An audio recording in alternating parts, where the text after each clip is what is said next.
नमस्कार, मी डॉक्टर निलेश साबळे.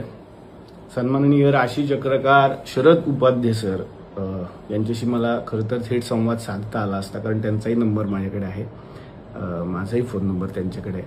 परंतु काल सोशल मीडियामधूनच त्यांना व्यक्त व्हायचं होतं. त्यामुळे जरी मी सोशल मीडिया फार वापरत नसलो तरी सुद्धा जो काही आहे थोडाफार आहे तो आज वापरण्याची वेळ आली. मला नेहमी वाटायचं की सोशल मीडियावर आपण फक्त मनोरंजनाचे व्हिडिओ पोस्ट करत जाऊयात, जेणेकरून आपलं जे काम आहे लोकांना हसवणं तेवढंच आपण करूयात. पण कधीतरी असाही एक व्हिडिओ इन्फॉर्मेटिव्ह किंवा जे काही खरं घडलं होतं त्याचा एखादा व्हिडिओ करावा लागेल असं खरं तर मला वाटलं नव्हतं. पण ठीक आहे, वेळ असते आणि त्यावेळी त्या गोष्टी कराव्या लागतात. सन्माननीय शरद उपाध्ये सर, तुमची आणि माझी 1 ते 2 वेळा भेट झाली होती. कशी तीही मी प्रेक्षकांना सांगणार आहे. तुम्ही माझ्यासाठी गुरुतुल्य आहात, होतात, पुढेही राहाल. परंतु काल सुरुवात जी तुमच्या पोस्टची आपण केलीत की डॉक्टर निलेश साबळे यांना झी मराठीनं डच्चू दिला. मी खाली का बघतोय, मी मुद्दे काढून बोलतोय, उगाच वेग काहीतरी बोलत नाहीये म्हणून मी मुद्दे काढून बोलतोय. कारण उगाच माहिती न घेता एखादा पटकन व्हिडिओ बनवणं किंवा पटकन काहीतरी लिहिणं मला वाटतं ते जबाबदारीचं वाटत नाही माझ्यासारख्या माणसाला. जर आपण आपली बाजूच नाही मांडली तर लोकांना आपली बाजू कशी कळणार, म्हणून हा सगळा मी घाट घातलेला आहे या व्हिडिओचा. खरं तर आपण सुरुवात केली की झी मराठीनं डच्चू दिला, हकालपट्टी केली वगैरे वगैरे. मला फक्त एक प्रश्न विचारायचा आहे सर, की तुम्हाला यातली पूर्ण माहिती आहे का? किंवा बाहेर सुद्धा मीडियामध्ये लिहिणाऱ्यांना काय ते लिहू शकतात. यूट्यूबवरती बरेच जणांचे स्वयंघोषित पत्रकारांचे चॅनल आहेत. जे कुठली मोठी मोठी चॅनल आहेत त्यांचा मी रिस्पेक्ट करतो, पण स्वयंघोषित जे कोणी पत्रकार मुलं असतात, मुलंच म्हणतो मी त्यांना, जे आपापलं एक चॅनल करतात आणि त्याच्यावरती डच्चू दिला, हकालपट्टी केली, या सगळ्यांना एक महत्त्वाची इन्फॉर्मेशन द्यायची आहे. कार्यक्रमाला मी नाही म्हटलोय. तुम्हाला कदाचित माहिती नसेल म्हणून म्हणतो की ही माहिती घ्यायला पाहिजे होती तुमच्यासारख्या एका मोठ्या गुरुतुल्य व्यक्तीनं. जेव्हा आपण एवढ्या मोठ्या सोशल मीडियाचा वापर करतो, सोशल मीडिया खूप मोठं नाव आहे, कारण तुम्हाला माझ्यापेक्षा जास्त लोक फॉलो करतात सर, आणि तुम्हाला मला तरी एक फॅन म्हणून फॉलो करतात, तुम्हाला गुरु म्हणून फॉलो करतात. त्यामुळे मला असं वाटतं की जबाबदारी खरं तर तुमची जास्त होती की आपण खरंच माहिती घेऊयात. झीमध्ये तुमच्याही ओळखी भरपूर आहेत. तुम्ही एक फोन करून विचारू शकला असतात की काय झालंय, निलेश साबळे या कार्यक्रमात का नाहीये. झी मराठीत सर अनेक लोक तुम्हालाही मानतात, त्यामुळे तुम्ही एखादा झी मराठीत फोन करून विचारायला पाहिजे होतं, माहिती घ्यायला पाहिजे होती की गेले जवळपास 6 महिने झी मराठीच्या अधिकृत व्यक्ती जे त्या हेड पदावरती आहेत त्यांनी मला अनेक वेळा फोन केले होते. मी नाव घेऊन बोलू शकतो. सन्माननीय रोहन राणे जे नॉन फिक्शन हेड होते, ज्यांनी मला 6 महिन्यात अनेक वेळा फोन केले होते की आपण चला हवं सुरू करतोय, तुमच्याशिवाय डॉक्टर तो होणार नाही, एकदा आपण मीटिंग करायला पाहिजे. म्हटलं आपण मीटिंग नक्कीच करूया. तदनंतर अगदीच 1-1.25 महिन्यापूर्वी माझी सविस्तर 2 तासांची झी मराठी बरोबर मीटिंग झाली आहे त्यांच्या चॅनलला, वरळीच्या ऑफिसला. ज्यावेळेला त्यांनी मला सांगितलं होतं की आपण कार्यक्रम करतोय आणि कशा पद्धतीनं करता येईल याविषयी एकदा बोलूया. माझ्या काही अडचणी होत्या. मी जो एक सिनेमा करतो त्यात मी सध्या अडकलोय, त्याचं शूटिंग अजून 1.5 महिना चालणार आहे. त्यामुळे त्या तारखा न जुळल्यामुळे आणि अनेक वेगवेगळी कारणं असल्यामुळे सध्या या कार्यक्रमातून माघार घ्यायची मी त्यांना रिक्वेस्ट केली की मला माघार घेऊ द्या. याचा अर्थ असा होत नाही की मला कार्यक्रम करायचा नव्हता, मी नकार दिला. मी पुन्हा एकदा क्लिअर करतो, पण मी स्वतःहून या कार्यक्रमातून बाहेर पडलोय. मी स्वतःच म्हणालोय की मला कार्यक्रमात आत्ता तरी भाग घ्यायचा नाहीये. सेम भाऊ कदम सरांचं सुद्धा आहे. भाऊ सध्या माझ्याच बरोबर माझ्या सिनेमात काम करत आहेत, तेही या कार्यक्रमात नाही आहे. 2 माणसं या कार्यक्रमात नाही आहेत. पण का नाही आहेत याचं कारण तुम्ही जाणून घेतलं का? मला असं वाटतं की सर तुमच्यासारख्या एका मोठ्या व्यक्तीनं थोडी माहिती घ्यायला पाहिजे होती की निलेश साबळे कार्यक्रमाला नाही म्हणालेले आहेत. आणि हे मी माझ्या ऑफिशियल चॅनलवरून आत्ता सांगतोय, माझ्या या सोशल मीडिया अकाउंटवरून सांगतोय. याला झी मराठी सुद्धा दुजोरा देईल जर आपण त्यांना विचारलं तर. अगदी ते सांगतील सुद्धा की माझी मीटिंग किती वेळ आणि कुठे झालेली आहे. मला त्यानंतर बोलायचंय, तुम्ही जे म्हणालात की निलेश साबळेंच्या सेटवरती माझा अपमान झाला किंवा थेट आता तो मीच केलाय असं तुमचं म्हणणं आहे, म्हणून मला ते जरा सगळ्यांच्या समोर मांडायचं होतं की 2014 ते 2015च्या मध्ये हा एपिसोड शूट झालेला आहे, जेव्हा कार्यक्रम नवा होता. कार्यक्रमाच्या पहिल्या 50 भागांमधला हा भाग आहे. त्यामुळे ते जे वाक्य आहे की 10 वर्ष झाली डोक्यात हवा गेली होती, तर वाक्यात मग पुन्हा प्रॉब्लेम होतोय, कारण 50च एपिसोड झालेले आहेत आणि तुम्ही म्हणता तेव्हा ही घटना घडली आहे.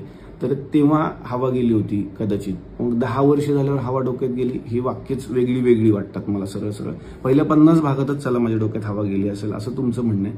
पण मला एवढं सांगायचं की तुम्ही ज्या ज्या गोष्टींची माहिती सोशल मीडियातून समोर आणलीत ती म्हणजे मला सेटवरती बोलावलं, मला पाणीही विचारण्यात आलं नाही.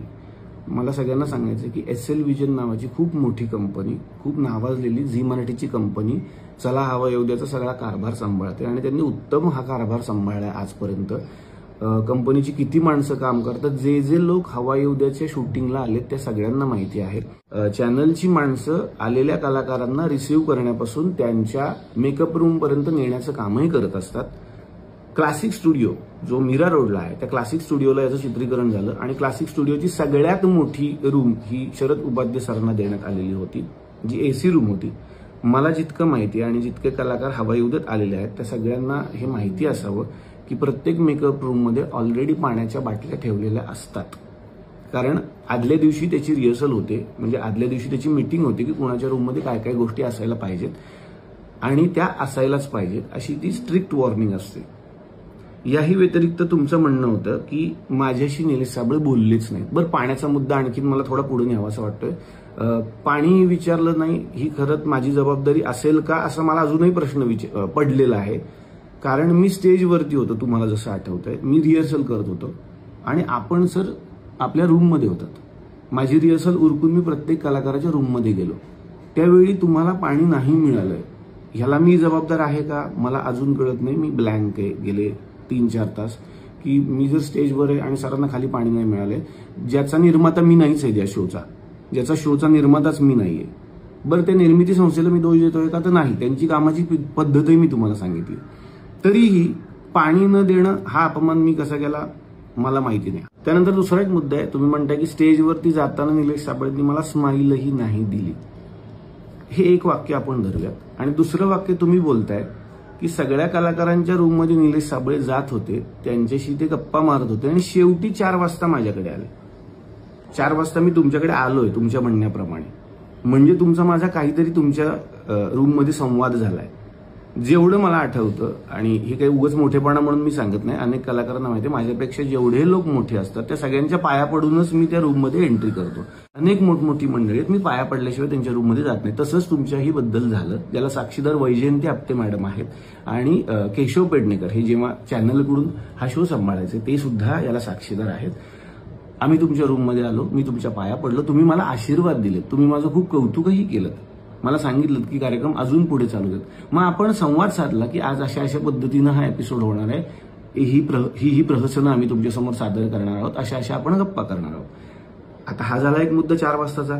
तदनंतर मी स्टेजवरती गेलोय आणि आपण सगळे स्टेजवरती जातो नॉर्मलीच, आधी ठरतं काय काय करणार. जर मी स्टेजवरती गेलो, आता स्टेजवरती जाताना मी कुठली स्माईल देणं अपेक्षित आहे मला अजूनही कळलेलंच नाही, जर आपला संवाद ऑलरेडी झालाय सर.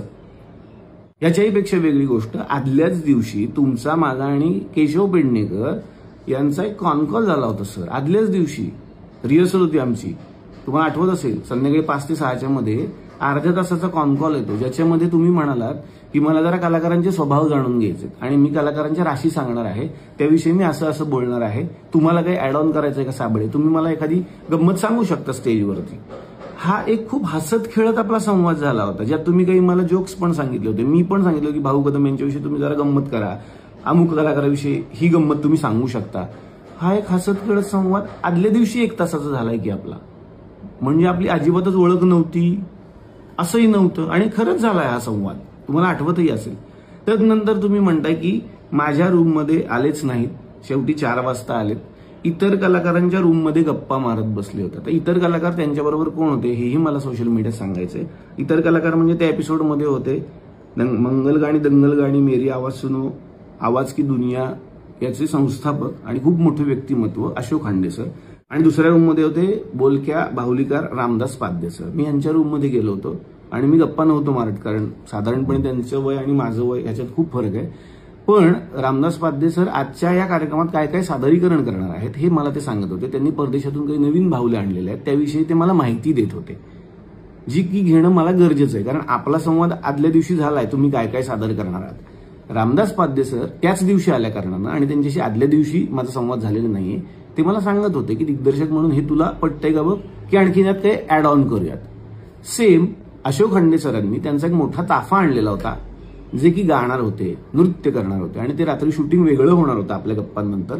तर ते सांगत होते कुठली कुठली गाणी आपण यामध्ये घेऊ शकतो, कुठल्या कुठल्या गोष्टी आपण सादर करू शकतो. साधारणपणे सर, जेव्हा दिग्दर्शकीय धुरा सांभाळायची असते, प्रत्येकाला माझ्या पद्धतीनं वेळ देणं जेवढा शक्य होता, गरजेचा होता, तेवढा मी आतापर्यंत हवाईउद्योग दिलेला आहे. त्यानंतर एक महत्वाचा मुद्दा तुम्ही लिहिलाय की कार्यक्रमात 15 मिनिटातच भराभर माझं काम उरकण्यात आलं. तर तसं होत नाही सर, हे सगळ्यांना माहिती आहे. कार्यक्रमात रोल जो टाइम असतो आमचा, तो कमीत कमी 2-2.5 तासांचा असतो. प्रेक्षकांच्या समोर एपिसोड 45 मिनिटांचा जातो, पण त्याच्यासाठी रोल 2 तास होतो हा कार्यक्रम. आणि अगदीच हे सिद्धच करायचं झालं तर झी मराठीशी तुम्ही संवाद साधू शकता की त्या दिवशी कार्यक्रम किती वेळ रोल झाला होता. 2 तास हा रोल होतो. आणि जे लोक कार्यक्रमात आलेले आहेत त्या सगळ्यांना माहिती, प्रेक्षक म्हणून जे लोक आले त्यांनाही माहिती आहे की कार्यक्रम किती वेळ रोल होतो. सर, प्रत्येक कलाकाराला आपापला मुद्दा मांडण्यासाठी आणि आपली कला सादर करण्यासाठी भरपूर वेळ कार्यक्रमात दिला जातो. त्यानंतरचा तुमचा असा मुद्दा आहे की तरी गप्पा जेव्हा सुरू झाल्या, इतरच कलाकार जास्त बोलत होते, मला बोलायला मिळालं नाही. समजा इतर कलाकार कोण आहेत पुन्हा बघूयात. सन्माननीय अशोक खंडे सर, सन्माननीय रामदास पाध्ये सर. जेव्हा मी एखाद्या गुरुतुल्य व्यक्तीला प्रश्न विचारतो तेव्हा त्यांनी काय उत्तर द्यायची हे मी नाही ठरवू शकत सर. त्यांनी किती वेळ बोलायचं, त्याचा अनुभव त्यांनी किती वेळ सांगायचा, हे ती व्यक्ती ठरवते. ह्या दोन्ही व्यक्ती माझ्यासाठी जितके तुम्ही मोठे आहात, तितक्याच याही 2 व्यक्ती माझ्यासाठी मोठ्या आहेत. तुम्ही कमी बोला सर, तुम्ही जास्त बोला सर, असं मी कसं करू शकतो? आणि यातून, त्यांच्या जास्त बोलण्यातून तुमचा कसा अपमान होतोय मला अजून नाही कळलं. तर ही घटना 2014 ते 15च्या मधली हा एपिसोड. आणि त्यानंतर आता 2025 म्हणजे 10 वर्षांनंतर तुम्ही सोशल मीडियावर लोकांच्या समोर हा मुद्दा मांडला. पण मला प्रेक्षकांना सांगायचं, यानंतर सुद्धा शरद उपाध्ये सर आणि माझी एक चांगली भेट झालेली आहे, ती आता मी तुमच्यासमोर सांगतो. ज्येष्ठ अभिनेत्री निर्मितीताई सावंत यांच्या मुलाचं म्हणजे अभिनयचं लग्न होतं आणि त्या लग्नामध्ये आम्ही दोघे एकत्र भेटलो. सर, तुम्हाला आठवत असेल, एकाच टेबलवरती शरद उपाध्ये सर आणि मी, आपण दोघेच बसलो होतो. तुमच्या सुविद्य पत्नी होत्या आणि माझी बायको शेजारी बसली होती. आपण चौघं त्या टेबलवरती बसलो, बाकी कोणी नव्हतं. एक राऊंड टेबल होता आणि जवळपास 2 ते 2.5 तास आपण जेवण केलं, आपण सगळ्या गप्पा मारल्या. तुम्ही हवाईउद्याविषयी बोलत होतात, तुम्ही माझं कौतुक करत होतात, तुमचं भविष्य खूप चांगलं याविषयी बोलत होतात, मी तुमच्याशी संवाद साधत होतो. तदनंतर तुम्ही असं म्हणालात की निलेशजी, आपण एक फोटो घेऊयात. तुमच्या मोबाईलमध्ये आपला एक फोटो सुद्धा आहे आपल्या सगळ्या फॅमिलीचा. याला प्रूफ म्हणून अभिनयच्या लग्नातले जर फोटो मी मागवले तर आपल्याला तोही फोटो सापडेल, आपण एका टेबलवरती बसलेला. कारण बऱ्याच वेळेला फोटोग्राफी झाली. आणखीन प्रूफ म्हणून निर्मितीताई सावंत स्वतः त्या टेबलपर्यंत आल्या होत्या आणि त्यांनी विचारलं होतं तुमचं जेवण व्यवस्थित चाललंय का वगैरे वगैरे. मला असं वाटतं की ह्या सगळ्या गोष्टी ज्या घडून गेल्यात, ह्या का आपण लोकांच्या समोर मांडण्याच्या, पण ती वेळ आता आली म्हणून मला त्या गोष्टी मांडायच्या होत्या. माझा प्रश्न एवढा, जर 2.5 तास आपण दोघे एकत्र संवाद साधत होतो 2017ला, तर तेव्हा तुम्ही हा मुद्दा का मांडला नाहीत की निलेशजी 2015च्या कार्यक्रमात मी तुमच्याकडे आलो होतो, अशा घटना घडल्या, मला तुमचा राग आलाय किंवा मला वाईट वाटलंय, मी तुमची माफी मागितली असती त्या क्षणाला. माझं हेच म्हणणं आहे की याच्यासाठी सोशल मीडियावरच तुम्हाला यायचं होतं, म्हणून मीही सोशल मीडियातून व्यक्त झालेलो आहे. त्यानंतर तुम्ही असं लिहिलंय, वडीलधाऱ्या अधिकाऱ्यानं मी निलेश साबळेंना काही सांगण्याचा प्रयत्नही केला. मला असं वाटतं की माझ्या वडिलांचा आणि माझा जर काही विसंवाद झाला तर ते सोशल मीडिया नाहीत वापरत सर. ते थेट मला फोन करतात किंवा मला झाडतात किंवा मला थेट बोलतात की हे तुझं चुकलेलं आहे, कारण तुम्हाला तो अधिकार आहे, तुम्ही मोठी माणसं आहात. सोशल मीडिया जेव्हा आपण व्यक्त होण्यासाठी सतत वापरतोय तेव्हा मला वाटतं त्याला एक वेगळा वास येतो. तर माझी तुमच्याविषयीची जी एक भावना आहे, जी एक इमेज आहे, ती आजपर्यंत खूप मोठी आहे. मी नेहमी सांगतो की कॉलेजला असल्यापासून मी तुमचा फॅन आहे. मी तुमच्या अनेक सीडीज माझ्या घरी आणून पाहायचो, ज्या एव्हरेस्टच्या आहेत, हेही सांगतो, ज्या एव्हरेस्ट कंपनी वगैरे सगळं मला पाठ आहे. राशीचक्रच्या सगळ्या सीडीज माझ्या घरी आहेत, मी ते ऐकतो, अजूनही पाहतो. अजूनही तोच रिस्पेक्ट आहे, कारण तुम्ही तुमच्या क्षेत्रामध्ये खूप मोठं काम केलेलं आहे सर आणि करत आहात. मला खूप छान वाटतं जेव्हा तुम्ही मिश्किल पद्धतीने सगळ्या राशी सांगता, मला फार छान वाटतं ते. मी तुमचा फॅन आहेच, मी आयुष्यभर राहीन सर, पण मला तुम्ही हे कराल असं कधीच वाटलं नव्हतं, पुढेही नाही वाटणार. मी आज तुमच्यासमोर हे सगळं घेऊन का आलो, कारण हे एकदा झालं असतं तर मी सोडूनही दिलं असतं, कारण हे एकदा नाही, ही तिसरी वेळ आहे सर. 6 वर्षापूर्वीची तुमची अशीच एक पोस्ट आहे, त्यातही मला काही कळत नाही. 6 वर्षापूर्वी तुम्ही एक पोस्ट केलेली आहे जी सापडेल तुम्हाला सोशल मीडियावरती, अशीच की हे सगळे कलाकार आहेत, हे सगळे कलाकार इतके छान आहेत, तरी पण एका चुकीच्या भंगारवाल्याच्या हातात हे सगळे कलाकार लागले आणि मग हिऱ्यांचा कसा प्रॉब्लेम झाला. हिरे तर खरं